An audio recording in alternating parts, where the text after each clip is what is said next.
So also complete 4-8.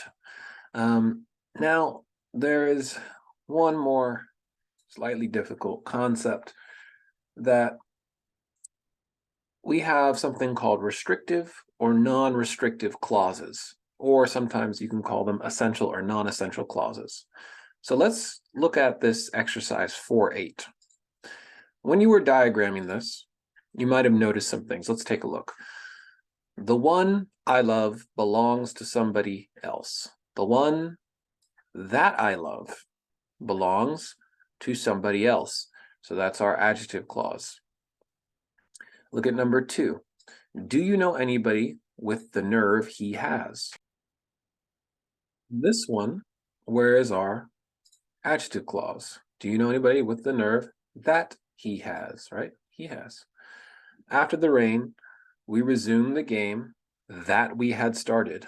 That we had started, so that one's easy. It's got the relative pronoun. What about number 4? We grasped at the price that had been paid. Okay, that had been paid.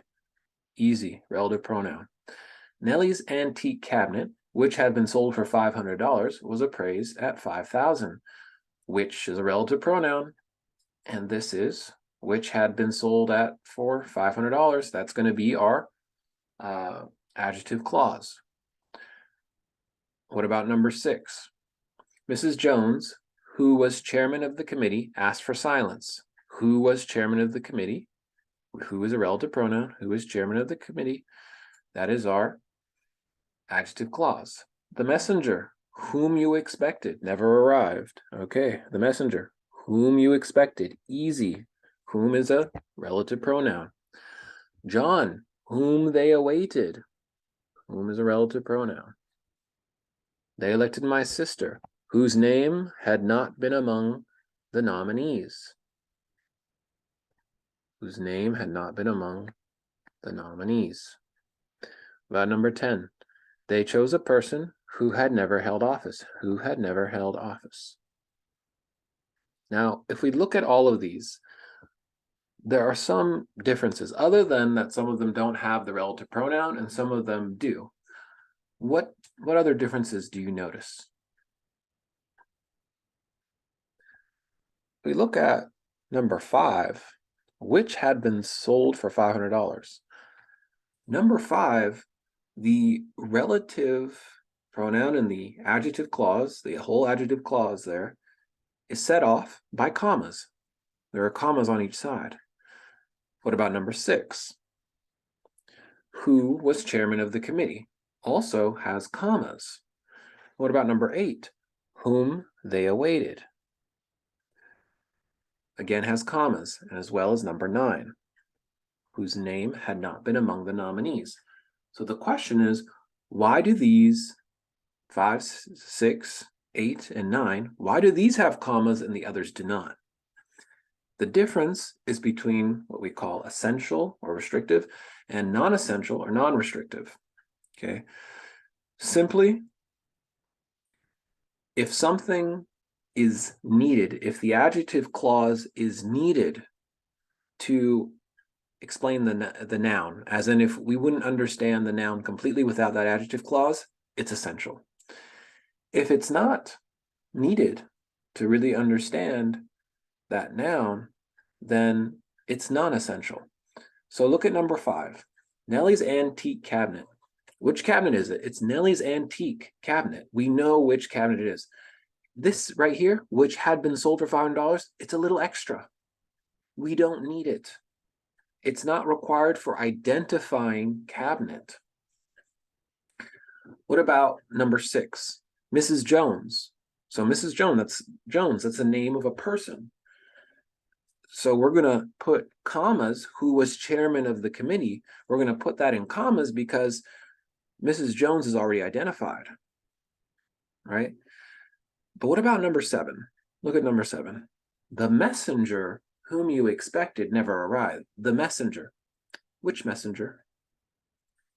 We need an essential clause to really explain who that messenger is.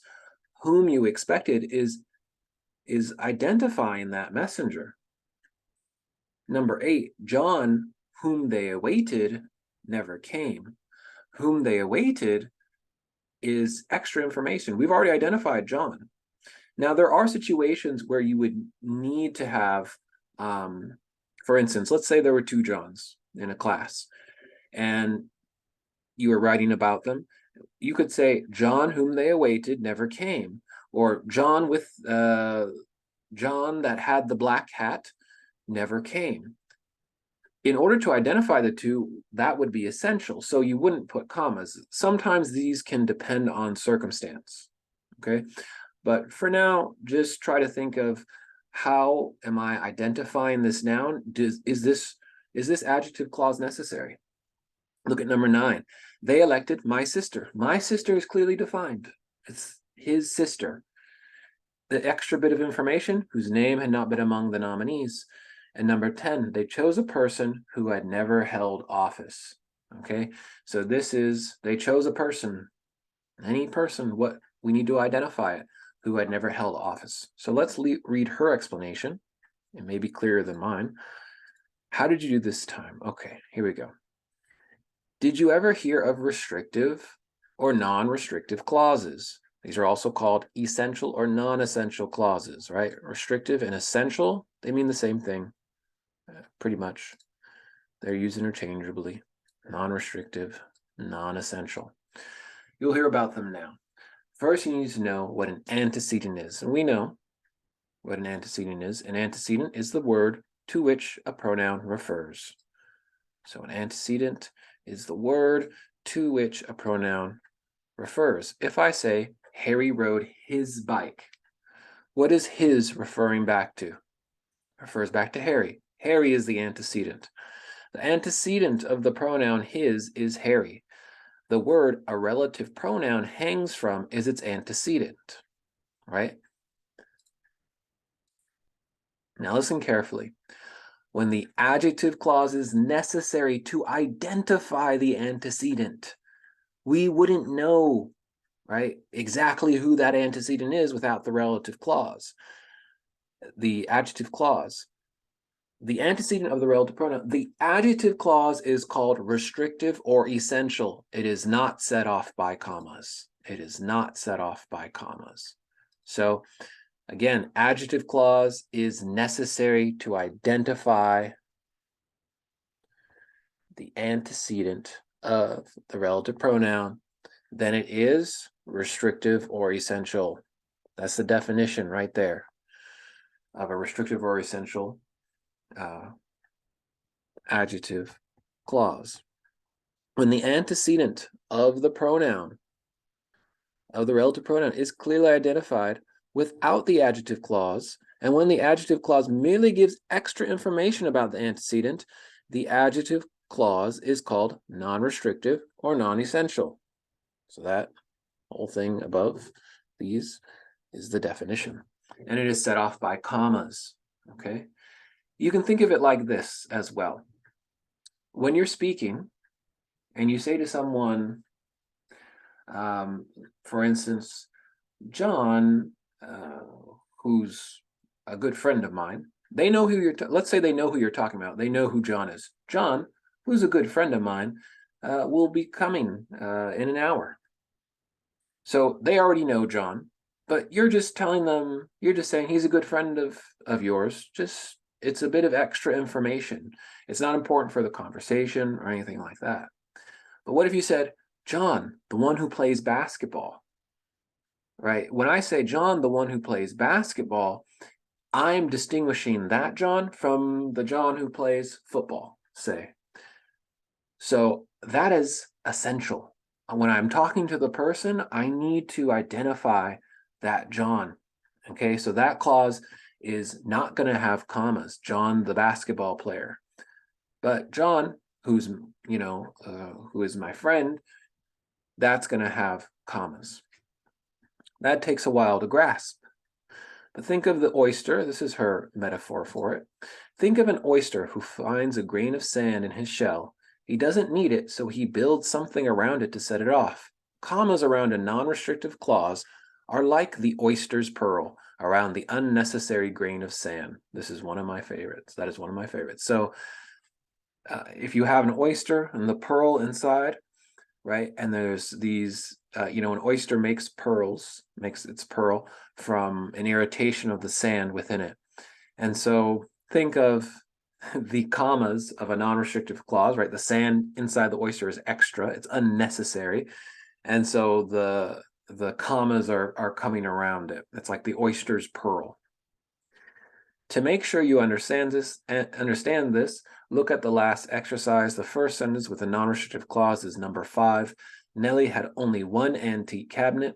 She did not have several, causing us to identify a certain one by the price at which it sold. No, we knew the exact cabinet. The adjective clause gives us interesting information, important information in understanding the whole sentence, but we do not need it to identify the antecedent of which cabinet, right? So if we look back at that sentence, I'll type it here. So number 5, it was Nellie's antique cabinet, comma, which had been sold for $500, was appraised at $5,000. Okay, so if we look, we have a adjective clause. Nellie's antique cabinet is first Nellie's antique cabinet is the main part of the main clause, the subject, and then the was appraised, right? Put it in a different color so it's clear. No, not purple. All right. Nellie's antique cabinet, which had been sold for $500. This is unnecessary. We don't need it. It's already, Nellie's antique cabinet has already been identified. Okay, if she had a couple cabinets, that would be a different story. But here, this which had been sold for $500 is extra information. Okay. Normally, antecedents that are proper names will have non-restrictive clauses, right? So if you have, like I said, there are circumstances where this doesn't apply, like the John example I gave you. But when you have proper names as the antecedents, that which the pronoun refers back to, they're usually going to have non-restrictive clauses. That means commas are going to go after. There are, we're going to see there are a lot of cases where this won't apply. Notice sentences 7 and 8. And 7, we need to know which messenger, right? This is the messenger whom you expected never arrived. But in 8, we all know John. Hey. Sentences 9 and 10 illustrate the same contrast. My sister is known, person is not. So number 10, they elected my sister. We know who that is, whose name had not been among the nominees. Right? It's unnecessary. It's unessential. Non-essential, excuse me, non-restrictive. And then number 10, they chose a person who had never held office. Who had never held office, right? We need it to identify person. Okay, so there's not much by way of diagramming for non-restrictive and restrictive clauses. This is just more of a grammatical point that's going to be important for your writing. And you may already do this. You add commas for like little bits of information. Okay, it becomes mainly, like I said, mainly for writing. That's where this is important. But for diagramming, you're not going to worry about it too much. But it's a good thing that she taught it. So complete 4-9, which has both adjective and adverb clauses. Remember to pay attention. Look out for those relative pronouns. Look out for those subordinating conjunctions so that you know whether you have an adjective clause or an adverb clause. Always look for that main clause first. Okay, that's the easiest thing. And as soon as you're done with this, you've moved on to noun clauses. That's the last of these dependent clauses, and they're not too difficult. Okay, and then we go on to verbals.